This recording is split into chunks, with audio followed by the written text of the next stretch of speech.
Lo bendiga.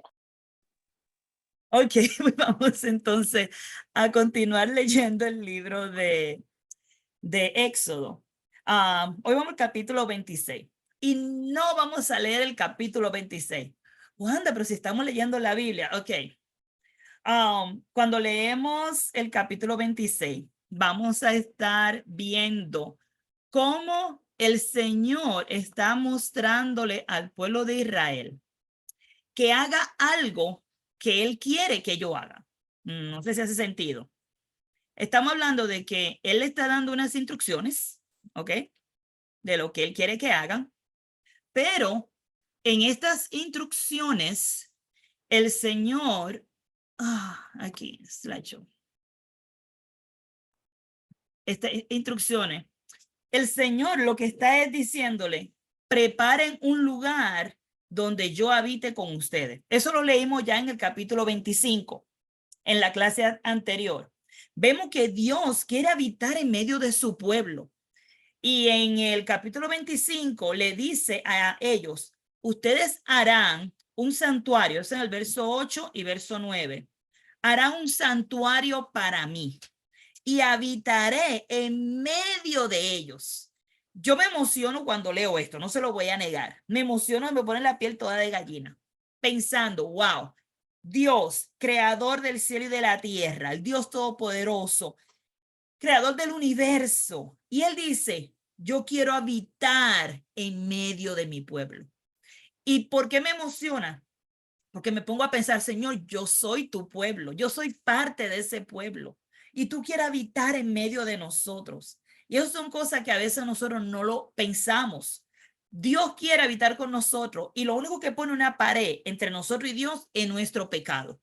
Oigan bien, nuestro pecado, nuestro orgullo, nuestra vanidad, el amor al dinero, son las cosas que hacen una pared. Digo amor al dinero, dice, porque eso es idolatría. Entonces, la avaricia. Entonces, eso hace una pared entre Dios y nosotros. Pero Dios, la voluntad de Dios es habitar en medio de su pueblo. Algo que le dice en el verso 9, el capítulo 25, eso lo leímos en la clase anterior, que conforme a todo lo que yo te muestre, ¿ok? No fue que solamente Dios le dijo a él lo que quería que hiciera, sino que le mostró un modelo a Moisés de lo que quería que Moisés hiciera. No solamente le dio instrucciones, sino que le dio algo visual que él podía ver. Y él le mostró el diseño del tabernáculo y el diseño de todos los utensilios que iban a hacerse en ese tabernáculo. Y así lo vas a hacer. O sea, cuando vamos al capítulo 26, vemos a Dios habitando en el tabernáculo. Y en el capítulo 26 lo que hace es que da instrucciones de cómo construir el tabernáculo. Los versos 1 al 32 habla de cortinas de este color, cortinas de este tamaño, tantas cortinas. Yo no voy a leer todo eso. Si ustedes lo quieren leer, tienen toda la libertad de leerlo. Pero lo que entiendo que es impactante para nosotros acerca del tabernáculo es ese lugar santísimo. Es la idea de que Dios va a habitar en ese lugar. Y los versos 33 al 34 están esas instrucciones para construir ese lugar santísimo. Ese lugar donde iba a estar el arca. Y si se recuerdan, el arca del pacto, donde están los querubines, que fue lo que estudiamos la semana pasada. En el medio estaba donde está el propiciatorio. Y ahí, en ese lugar, ahí en el medio de los querubines, ahí era donde iba a estar la presencia de Dios. No adentro del arca, valga la gracia, como algunas personas a veces dicen, sino en el medio de los querubines, en el propiciatorio.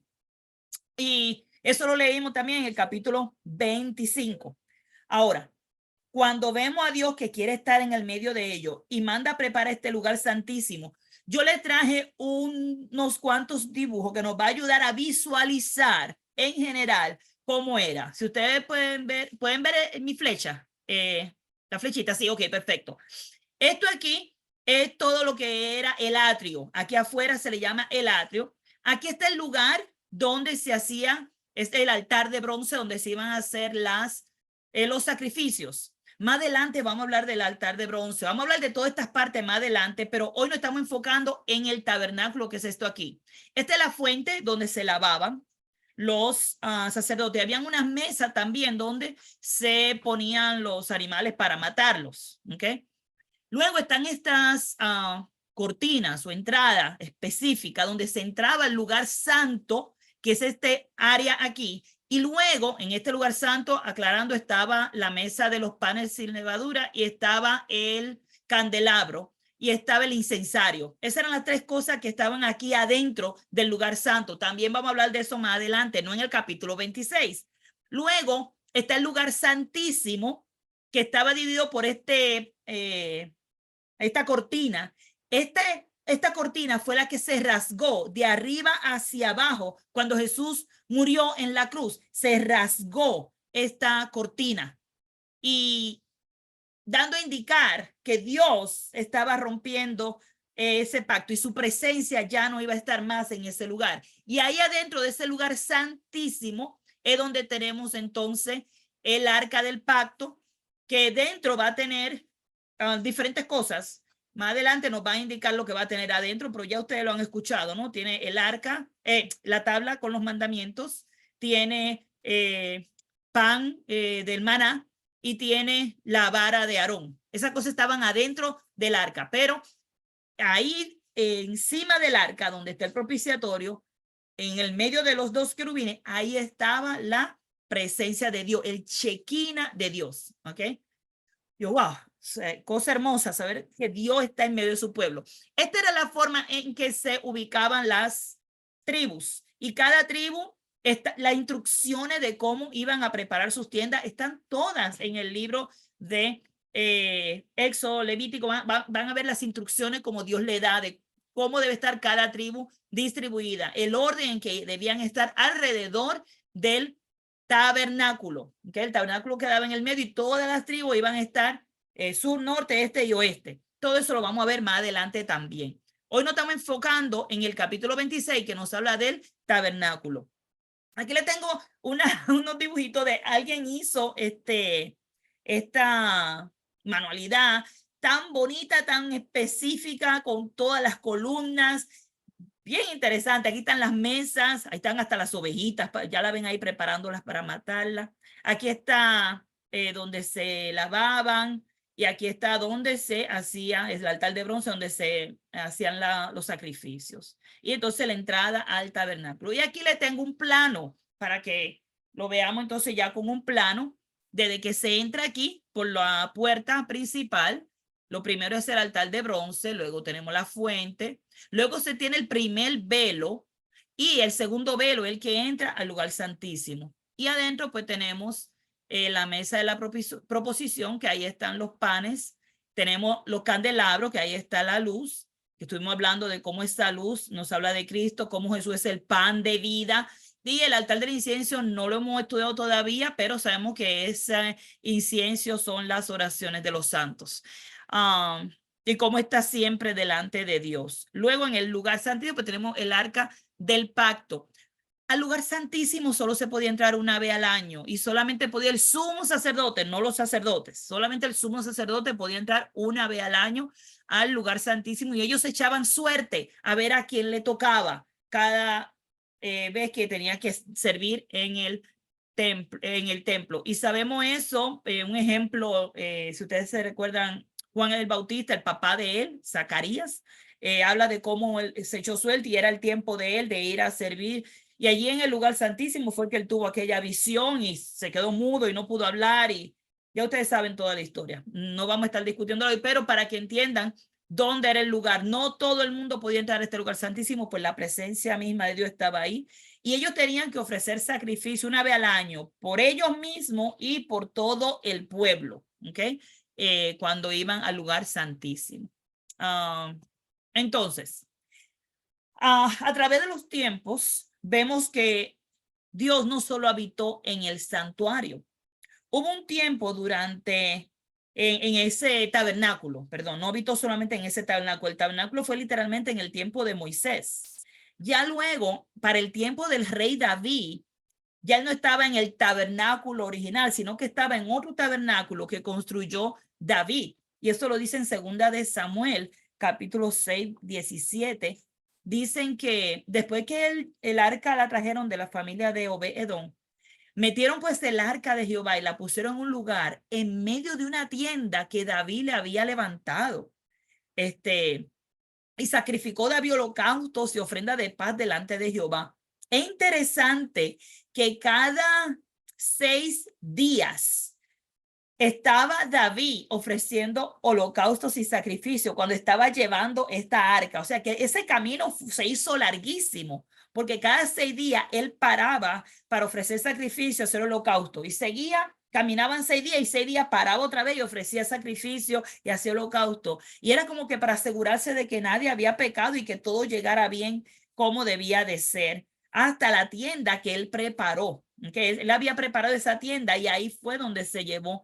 Es interesante que esa tienda no era igual que el tabernáculo original. Es una tienda que preparó David y allí fue a habitar el arca, que era donde estaba el Shekinah o la esencia de Dios. Y es interesante, le digo porque sabemos que a la Biblia habla de que David era un hombre de sangre, que David no iba a construir el templo a causa de eso. Pero David, a pesar de todo esto, tenía un corazón para levantar una tienda para Jehová. O sea, él quería que la presencia de Dios estuviera con él. Y no sé si eso es algo que nosotros podemos analizar, cómo nosotros podemos lograr o trabajar en entender que la presencia de Dios está en nosotros, ¿ok? ¿Cómo puede mi vida cambiar y ser transformada de forma tal que se note que la presencia de Dios está en mí? Y eso pues, en toda esta clase quiero que pensemos en eso, quiero que meditemos en eso. Dios quiere habitar en medio de su pueblo. Y David entendía eso y por eso estaba trayendo el arca. Y en Primera de Crónica 15 menciona que cuando David hizo casas para él en la ciudad de David, él arregló ese lugar para el arca de Dios y levantó una tienda. Entonces dijo David, el arca de Dios no puede ser llevada sino por los levitas. Y es gracioso que David entienda eso ahora, después de que Usa murió cuando estaban llevando el arca cargada por unas vacas en un carruaje. Finalmente él entiende, espérate, debe ser cargada por los levitas, porque a ellos ha elegido Jehová para que lleven el arca. Esto en Primera de Crónica, capítulo 15, versos 1 al 3. Dios ha elegido que ellos lleven el arca de Jehová y le sirvan perpetuamente. Entonces congregó David a todo Israel en Jerusalén para que pasasen el arca de Jehová a su lugar, el cual él había preparado. O sea, él había preparado aquella tienda y esa tienda no tenía todas las cosas que tenía el tabernáculo.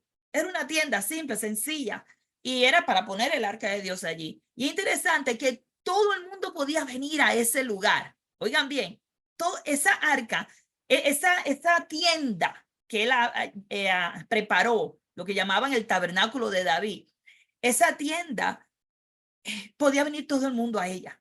Y esto era una anticipación de lo que Dios tenía preparado para su iglesia, donde hoy día ya no solamente el sumo sacerdote puede ir ante la presencia de Dios, sino que todos nosotros podemos ir ante la presencia de Dios. Miren cómo por medio del rey David, que por él viene nuestro rey Jesucristo, se prepara esta tienda. Jesús mismo ha preparado esta tienda de forma tal que nosotros podamos ir directamente a la presencia de Dios.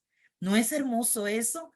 Créame que yo me emociono cada vez que pienso en esto y que leo estas escrituras y digo, wow, Señor, de verdad que tú eres un Dios fuera de lo normal.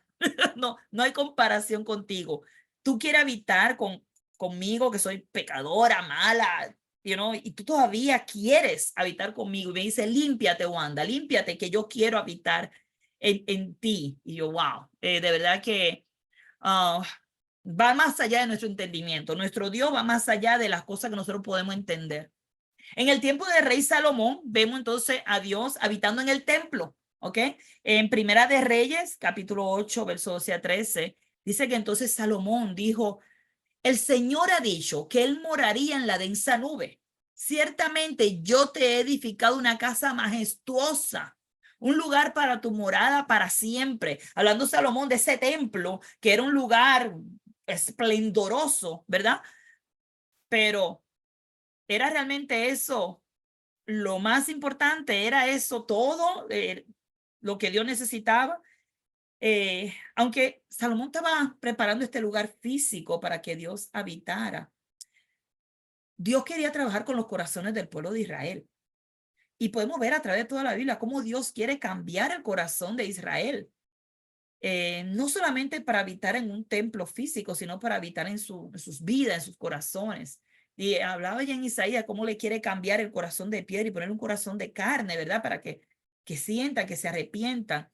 Y ya no es solamente que iba a vivir en la densa nube. ¿Se acuerdan que allá en el monte Sinaí él estaba ya en la nube allá arriba? Ya no iba a estar en esa densa nube, sino que ahora se le ha edificado una casa majestuosa para que él morara.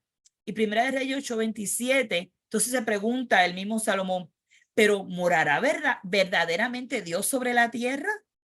He aquí que los cielos y los cielos de los cielos no te pueden contener, cuanto menos esta casa que yo he edificado. Y aquí vemos a Salomón entendiendo la grandeza de Dios. Yo no sé si ustedes vieron ahí el cielo, los cielos y los cielos de los cielos. Estamos hablando de aquellos del tercer cielo que vio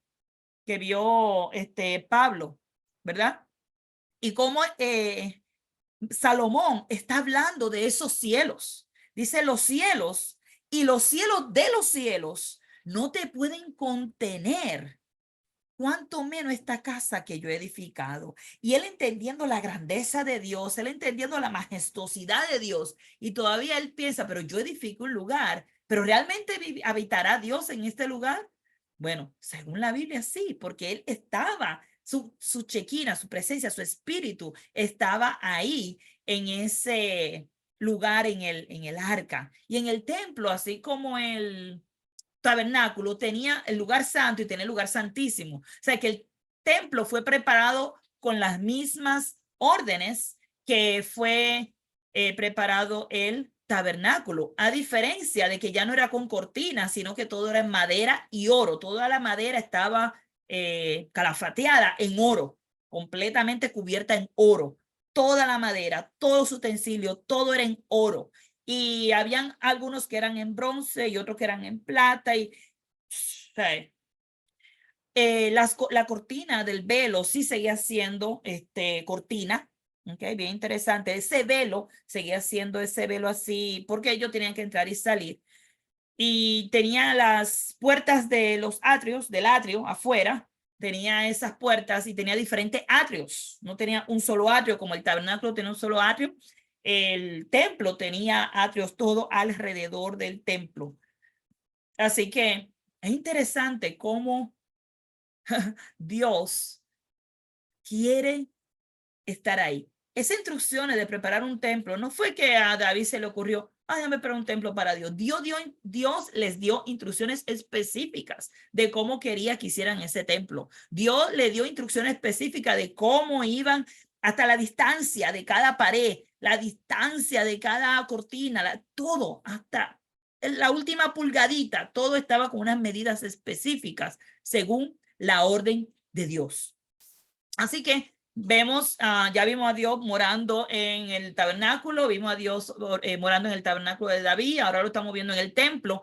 Ahora vemos en el tiempo de la iglesia, vemos a Dios habitando en el cristiano como individuo, pero también en la iglesia como grupo. Vamos a ir a 1 Corintios 3:16, donde dice, ¿no sabéis que sois el templo de Dios y que el Espíritu Santo de Dios mora en vosotros? Hablando como iglesia, ustedes no saben que el Espíritu de Dios mora ahí dentro de ustedes como iglesia.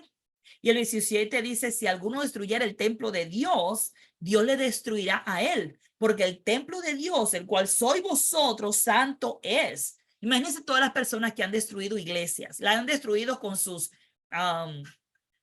extrañas teologías y enseñanzas, la han destruido con falsas doctrinas, la han destruido con su chisme, la han destruido con sus pecados. Sí, han destruido pueblo de Dios al punto que muchos débiles se han ido de la iglesia y solamente permanecen firmes y buscan otro lugar donde congregarse. Aquellos que que en su corazón dicen, no voy a permitir que este bandido destruya mi alma, y buscan la forma de congregarse con la iglesia del Señor.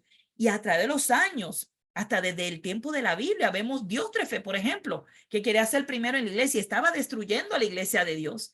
Y así mismo vemos muchos Diótrefe a través de la historia que han tratado de destruir al pueblo de Dios, pero siempre queda un remanente, siempre quedan unos pocos que no se dejan vencer por el maligno y que no permiten que estos hombres que se levanten y vienen a destruir el templo de Dios, que es la iglesia, ¿ok? La iglesia, y cuando hablo de iglesia, claro, todos sabemos que no estoy hablando del edificio, sino de ese grupo de hombres y mujeres que forman la iglesia.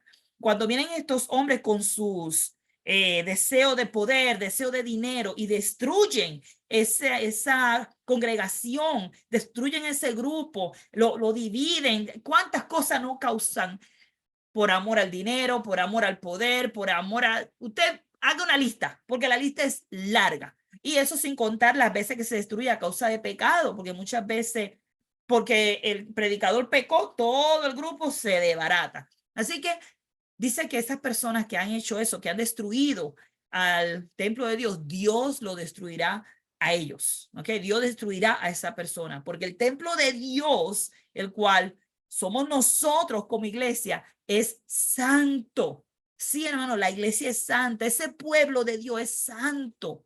Y santo quiere decir que le pertenece al santo, le pertenece a Dios. En Hebreo 3:6 nos habla de que Cristo fue fiel como hijo sobre la casa de Dios. Wow, Dios tiene una casa, sí, esa casa somos nosotros, dice el libro de Hebreo. Si es que retenemos firmes hasta el fin nuestra confianza y la gloria de nuestra esperanza.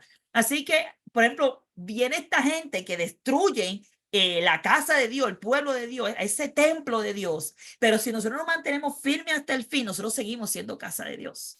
Así sean 2 o 3 gatos, esos 2 o 3 gatos siguen siendo, porque dice que donde hayan 2 o 3 reunidos en mi nombre, 2 más, ahí estaré yo. Así que por más que traten de destruir, yo siempre decía, mira, puede ser que aquí no venga 50, 100 gente, pero aquí por lo menos mi casa y yo, que somos ahora mismo 6, antes éramos 8, ahora somos 6. Con 6 ya está la iglesia hecha, aunque no venga más nadie, aquí está la iglesia ya. Porque él dice que nada más tiene que haber 2 más, además podemos venir mi esposo y yo, ya vemos 2, ya está la iglesia. Ya podemos empezar a predicar y hablar de la palabra, porque el Señor promete que Él está ahí. Entonces, cuando vemos gente tratando de destruir eso, tratando de destruir al predicador, tratando de destruir la familia del predicador, mira, tú estás luchando contra Dios, ten cuidado. Y eso es lo que está pasando. Pero Dios los destruirá a ellos. Toda esta gente que ha tratado de destruir la iglesia del Señor, a este pueblo santo, el Señor los destruirá. Y si no lo ha destruido todavía, lo va a destruir en el futuro. Y yo digo, creo en eso, no porque creo en la venganza, porque el Señor dice, mía la venganza, dice el Señor, no venguéis unos a otros. Así que nos manda a nosotros, amemos, aún a Judas él amó, aún a Judas él amó. Así que sí, vamos a amar hasta el final, aún aquellos que nos hacen daño, vamos a amar lo no amado, lo vamos a amar, pero ¿sabes qué? El Señor le va a rendir cuenta, ellos van a tener que rendir cuenta delante de Dios, le va a pasar factura y ellos van a tener que rendir cuenta delante de Dios. Dios habita entre nosotros, nosotros somos esa casa de Dios, ese lugar donde Él vive, es su iglesia. Y nosotros tenemos que entender eso, y cuando nosotros entendemos eso, tal vez nuestra perspectiva de la iglesia cambia. Ya no vemos la iglesia como un club social, de que voy, paso un rato con los hermanos, hey, bro, ¿cómo estás? ¿Qué tal, mi pana? O sea, eso no es la iglesia. Estamos hablando de, wow, estoy aquí en el grupo de los santos y mi Dios está aquí en este momento. Yo no sé si usted alguna vez se ha pensado, se ha visto así cuando usted está en la iglesia, que usted dice, wow, estoy aquí con mis hermanos. Y usted mira así y dice, oh, Señor, tú estás aquí. Y yo como que me emociono y como que me río sola, pensando, wow, está aquí, you know, está aquí entre nosotros. A veces cantamos ese corito y dice, Dios está aquí. Y como que miramos para el lado y no lo vemos. Porque no lo estamos sintiendo, no lo estamos pensando. Y lo estamos diciendo con nuestra boca, pero no lo estamos viviendo, no lo estamos creyendo, porque esto es un asunto de fe. Recuerden que todo lo que nosotros tenemos en nuestra relación con Dios es un asunto de fe. ¿Cree usted que Dios está ahí cuando usted está con la iglesia? ¿Se atreve usted a decir, wow, qué bien, Dios está aquí? Que usted vea un chisme, una pelea y diga, hey, tranquilo, que Dios está aquí. cálmense, acuérdense que Dios está aquí, que usted ve un alboroto, hey, Dios está aquí, que nosotros podamos repetir uno a otro con confianza. Hey, acordémonos que esta es la casa del Dios viviente y Dios está aquí. Que no lo dejemos solo en una canción, sino que realmente lo creamos. Porque Él a través de su palabra lo dice claramente, que nosotros somos su casa y que Él habita en nosotros. En 1 Corintios 6, verso 15 y verso 19, habla de que nosotros ahora individual, ¿no sabéis que vuestros cuerpos son miembros de Cristo? ¿O ignoráis que vuestro cuerpo es templo del Espíritu Santo, el cual está en vosotros, el cual tenéis de Dios y que no es vuestro? O sea, ¿no se dan cuenta? Ustedes ignoran que tu cuerpo es el templo del Espíritu Santo. Tristemente, muchos cristianos ignoran esto y viven como si el Espíritu de Dios no estuviera ahí. Y a veces yo me pregunto, ¿estará ahí todavía? Y a veces miro así, a ver si está ahí todavía, porque tú puedes ver si el Espíritu de Dios está ahí o no. Tú lo puedes notar por la forma que se comporta, por la forma en que habla, por la forma que trata a los demás, por la forma que trata a la esposa, a los hijos, al perro, al gato, hasta la forma que tú tratas al perro y al gato. Uno puede saber si el Espíritu de Dios está ahí o no. Si tú coges un perro y lo miras, róbate para allá y te tira una patada. Yo no creo que eso sea el Espíritu de Dios que esté ahí. Yo veo un salvaje. El Espíritu de Dios habla de paz, amor. Hasta con los animales debe tenerlo, debe demostrar eso. Así que sí, se nota. Cuando el Espíritu de Dios está en una persona, se nota en la forma que vive, en la forma que anda, cómo trata a sus hermanos, cómo trata a su familia. Porque muchos tienen, como digo yo, esta cualidad especial de ser tremendos actores y delante de la iglesia tienen una aureola aquí y eso es amén, ay, santo, santo y gloria a Dios. Y cuando llegan a la casa son el mismo diablo y le salen los cuernos, le salen los chifles y la cola y todo. Y hasta un tridente en la mano. O sea, tenemos que orar mucho porque si nosotros ignoramos que nosotros somos el templo de Dios y que el Espíritu Santo mora en nosotros, vamos a tener problemas con el Santísimo. Vamos a tener problemas con Dios. Así que no importa dónde nosotros estemos, se tiene que mostrar, se tiene que ver que nosotros somos ese templo de Dios.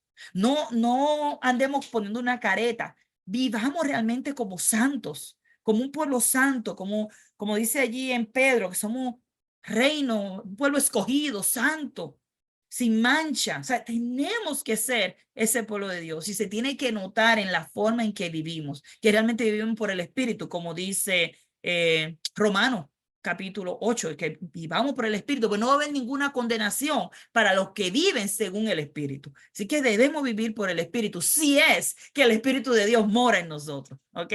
Se va a notar, si el Espíritu de Dios mora en nosotros, se va a notar. Así que 1 Pedro capítulo 2, verso 5 también habla de cómo nosotros, como piedra viva, somos edificados como una casa espiritual para un sacerdocio santo, para ofrecer sacrificios espirituales aceptables a Dios por medio de Jesucristo. Así que nosotros, como iglesia y como cristianos individuales, cada uno de nosotros es parte de ese templo santo.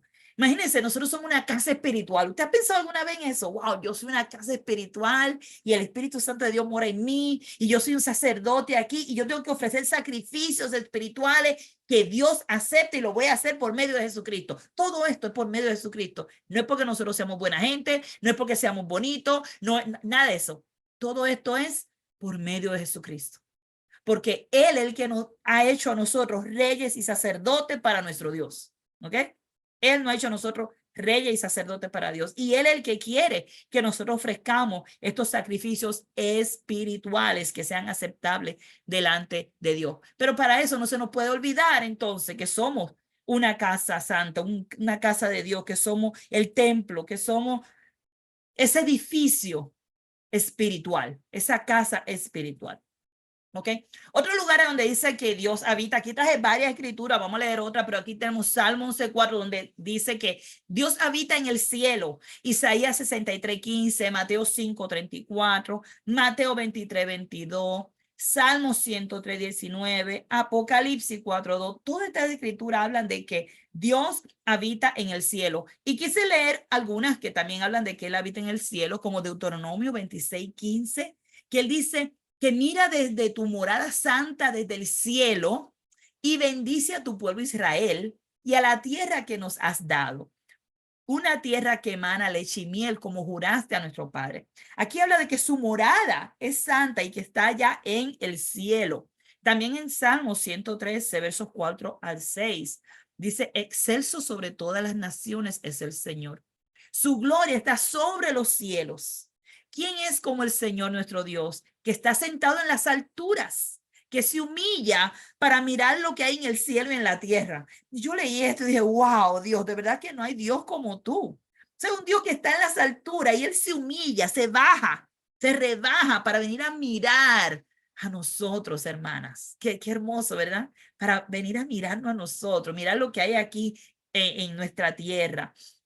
En Isaías 66:1, también todo el mundo conoce este corito, dice, el cielo es el trono de mi Dios, la tierra el estrado de sus pies, y siendo tan sublime mi Señor, mi pequeño corazón su templo es. Cantamos ese corito y viene pues obviamente de esta escritura que dice que Jehová dijo así. Estas son palabras de Dios por medio de Isaías, y dice, el cielo es mi trono y la tierra estrado de mis pies. ¿Dónde está la casa que me habréis de edificar? ¿Y dónde el lugar de mi reposo? Si mi mano hizo todas estas cosas, y así todas estas cosas fueron. O sea, todo esto me pertenece, todo es mío. ¿Qué va a ser el lugar de mi reposo si todo es mío? Y yo, wow, aún siendo dueño de todo, Él viene y mora en nosotros. En Hechos 7:49 trae esta escritura. Hecho está Pablo, Pablo no, Esteban. Está Esteban citando esta escritura. El cielo es mi trono y la tierra el estrado de mis pies. ¿Qué casa me edificaré? Dice el Señor. ¿O cuál es el lugar de mi reposo? Esteban, en ese discurso que estaba dando, hablando de cómo Dios está sentado en el cielo, cómo su trono está ahí y cómo la tierra donde Él pone sus pies. Imagínate eso, viendo lo insignificante que somos nosotros. Sin embargo, aún así, Dios quiere habitar en medio de nosotros. Isaías 57:15 habla de que Él habita en la eternidad, en la altura y en la santidad. Y vamos a seguir viendo otras cosas que dice este capítulo 57:15. Dice, porque así dijo el alto y sublime, el que habita en la eternidad y cuyo nombre es el santo. Yo habito en la altura y la santidad. Yo no sé si alguna vez usted ha pensado qué es eso de la santidad. Si no es más que cuando yo me santifico, el Señor habita en esa santidad. Las cosas que son apartadas para el Señor, Él habita en esas cosas. En el Antiguo Testamento, en el capítulo 26, por ejemplo, que estamos viendo de Éxodo, vemos que están haciendo el tabernáculo y Él iba a habitar en ese tabernáculo porque iba a ser un lugar santo, apartado, separado, preparado para Dios. Cuando tú haces lo mismo con tu vida, tú te santificas, te apartas, te preparas para que Dios habite. Dios habita en nosotros. Y Él promete esto a través de su Espíritu Santo cuando no es dado a través del bautismo. Ahí mismo en ese verso 15 del capítulo 57, dice también que Él habita con el quebrantado y humilde de espíritu. Yo, wow. El Señor dice que Él habita en el quebrantado y humilde de espíritu. Ahora estamos viendo cómo el Señor va a habitar en una persona que sea humilde, una persona que tenga un espíritu afable, apacible, que esto dice que es de grande estima delante de Dios. Dice, para hacer vivir el espíritu de los humildes y para vivificar el corazón de los quebrantados. Y yo me emocioné porque estamos hablando de un Dios que vive en las alturas, que vive en la santidad, que vive en la eternidad y al mismo tiempo vive con el humilde y quebrantado de espíritu. Piensa en lo más alto y piensa en lo más bajo. Imagínense. Lo más alto y lo más humilde. Así habita nuestro Dios. En 1 Timoteo 6:16 dice que es el único que tiene inmortalidad, que habita en luz inaccesible, a quien ninguno de los hombres ha visto ni puede ver. al cual sea la honra y el imperio sempiterno. Amén. Es luz inaccesible. Son cosas que no podemos accesar fácilmente. No podemos accesar. Eso es lo que es una luz inaccesible, algo que nosotros no podemos agarrar. Tiene que ver con la eternidad. Es algo que nosotros no podemos tocar. Nunca hemos podido ver esa luz y ahí habita Él, en esa luz inaccesible. En Salmo 22:3 dice, pero tú eres santo, tú que habitas entre las alabanzas de Israel. Y yo me emociono con esto y digo, wow, Señor, cuando tu pueblo canta alabanza, tú habitas en el medio de esas alabanzas. Yo no sé si ustedes se emocionan como yo me emociono, pero saber que cuando yo alabo, cuando el pueblo de Israel alaba, cuando la iglesia está alabando, ese Israel espiritual está alabando al Señor, dice él que él habita en esa alabanza. Que no es solamente Dios está aquí y miramos para el lado a ver si lo vemos y no lo vemos porque no lo creemos. Porque no lo creemos. Vamos a creer las cosas que cantamos, vamos a entender la alabanza que decimos, porque Él dice que Él habita en la alabanza de su pueblo. Cantemos con el entendimiento, dice allí en Corintios, el apóstol Pablo en 1 Corintios, creo que capítulo 14, dice, cantaré con el entendimiento, porque de nada me sirve decir 20,000 palabras y no entender lo que estoy diciendo. Vamos a entender y vamos a creer también lo que estamos cantando. En Colosenses 2:9, estaban estudiando eso esta semana, este versículo lo añadí hoy porque vino a la mente que la divinidad, toda la plenitud de Dios habita en forma corporal en Cristo, dice Colosenses 2:9. Si ustedes leen el capítulo 1, dice que en Él, en Cristo, el unigénito de toda la creación, Dios le plació que toda la divinidad estuviera en la presencia de Cristo, corporalmente, en su cuerpo. Estaba todo lo que es Dios. Y esa fue la voluntad del Padre. Ponerlo a Él sobre todas las cosas, poner a Cristo por cabeza, sobre todas las cosas de la iglesia también. Es cabeza de la iglesia y cabeza de todo. De Dios potestad, poder sobre todas las cosas, en el cielo, en la tierra y debajo de la tierra, dice el Señor. Dios el Padre quiso darle esa potestad y puso la plenitud. Plenitud quiere decir toda la divinidad. La puso en Cristo. Y en conclusión, Dios habita en todo lugar, ¿ok? En conclusión, Dios habita en todo lugar. Jeremías 23, verso 23-24 dice, ¿soy yo un Dios de cerca? Declara el Señor, y no un Dios de lejos. Y una pregunta que está haciendo, ¿podrá alguno esconderse en escondite de modo que yo no lo vea? Declara el Señor. ¿No lleno yo los cielos y la tierra? Declara el Señor. ¿Y qué decimos? Amén. Sí, Señor, tú llenas los cielos y la tierra. No hay lugar donde alguno podrá esconderse. No lo hay. Él no es Dios de lejos, es un Dios de cerca. Donde quiera que tú estés, ahí está el Señor. Deuteronomio 4:39 dice, por tanto, reconoce hoy y reflexiona en tu corazón que el Señor es Dios arriba en los cielos y abajo en la tierra y no hay otro. Entonces son cosas que tenemos que poner en nuestro corazón, hermanas. Nuestro Dios habita allá en los cielos, pero habita aquí en la tierra, habita en nuestras vidas, en nuestro corazón, en tu iglesia. Tú no puedes sacar a Dios, no puedes darle prioridad, tiene que darle la preeminencia, es decir, Él habita en todo lugar. Isaías 6:3 dice, y el uno al otro daba voces diciendo, santo, santo, santo, es el Señor de los ejércitos. Llena está toda la tierra de su gloria. Llena está toda la tierra de su gloria. Cuando nosotros vemos esto y entendemos estas palabras, decimos, Señor, tú estás en todo lugar. Y voy a terminar con el Salmo 139, versos del 7 al 12. Esto es uno de mis salmos favoritos, Salmo 139, verso del 7 al 12. Y dice, ¿a dónde me iré de tu espíritu? ¿Y a dónde huiré de tu presencia? Si subiera a los cielos, allí estás tú. Y si en el Seol hiciera mi estrado, he aquí que allí tú estás. Si tomare las alas del alba y habitar en el extremo del mar, aún allí me guiará tu mano y me asirá tu diestra. Si dijeres ciertamente las tinieblas me encubrirán, aún la noche resplandecerá alrededor de mí. Aún las tinieblas no encubren de ti.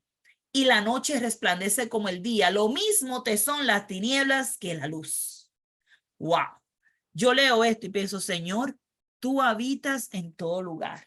Y sin embargo, el pueblo de Israel estaba allí preparando ese tabernáculo para hacerle un lugar donde Dios iba a morar en medio de su pueblo.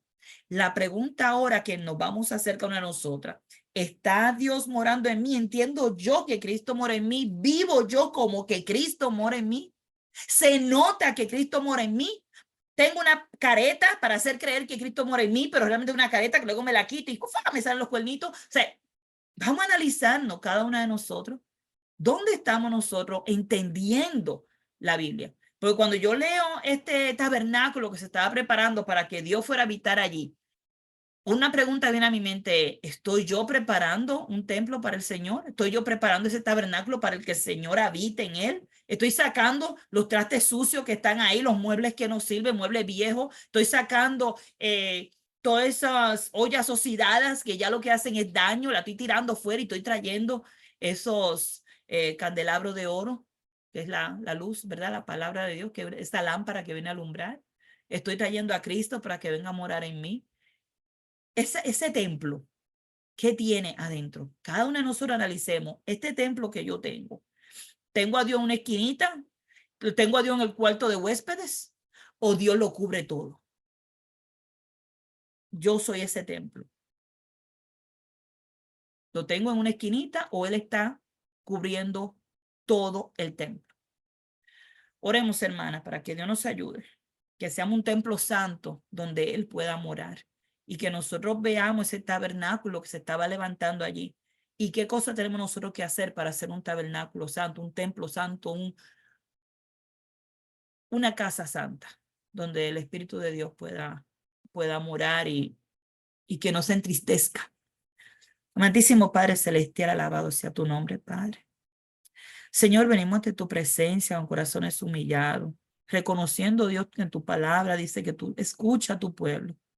Gracias, Señor, por escucharnos. Pero en este momento queremos suplicarte, Señor, que nos ayude a limpiar tu casa, Padre. Que saquemos todo mueble impuro que no debe estar ahí. Que vivamos una vida en santidad, porque tú habitas en la santidad, Padre. Que vivamos en la luz, porque no somos hijos de tinieblas, sino que somos hijos de la luz. Tú nos has trasladado, Padre, la tiniebla al reino de tu Hijo amado, ese reino de luz. Gracias, Padre, porque tú nos amas. Gracias, Padre, porque tú escuchas nuestros lamentos, nuestras quejas. Pero en este momento lo que queremos, Señor, es decirte, ayúdanos a hacer un templo santo, donde tu espíritu more, donde tú, Señor, puedas encontrar y decir, sierva fiel, estoy aquí, no apartaré mi espíritu de ti. Que nosotros podamos venir con gozo, Señor, ante ti, alabarte. Y en la alabanza reconozcamos que tú estás. Que en las reuniones de tu pueblo, Señor, que reconozcamos que tú estás, que veamos tu presencia en todo lugar, en todo momento. O sea, que se entendamos, Señor, que la tierra está llena de ti. Tú no eres algo aparte, tú eres el centro de todo. Que nosotros podamos vivir de forma tal que la vanidad de esta vida y las ocupaciones de esta vida no nos alejen de entender cuál es nuestra relación contigo. Gracias, Padre, por escuchar nuestras oraciones. Te amamos, te alabamos y oramos a ti, Padre Santo, en el nombre de tu Hijo amado, Cristo Jesús, que vive y reina por los siglos de los siglos. Amén. Amén y amén.